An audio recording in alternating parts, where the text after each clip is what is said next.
ছোট্ট সন্তানদের জন্য খুবই কান্না হয়।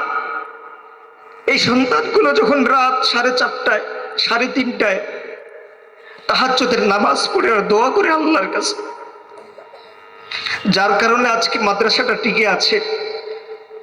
সারা বিশ্বের মধ্যে মাদ্রাসাগুলো এই তালিবুল ইলম ছাত্র ওস্তাদদের চোখের পানির বদৌলতে আজকে এই প্রতিষ্ঠানগুলো টিকে আছে।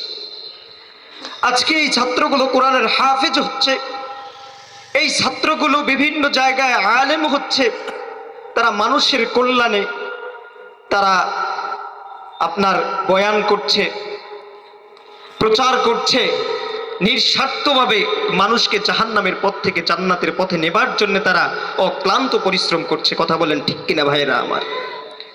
তো আল্লাহ রব্বুল আলামিন আপনারা দোয়া করবেন, যারা মাদ্রাসা কমিটি উপদেষ্টা সহ এলাকাবাসী সহ যারা মুরব্বীরা আছে সকলেই মিলে চেষ্টা করছে মাদ্রাসাটা কিভাবে সুন্দরভাবে আরো পড়ালেখা হয়।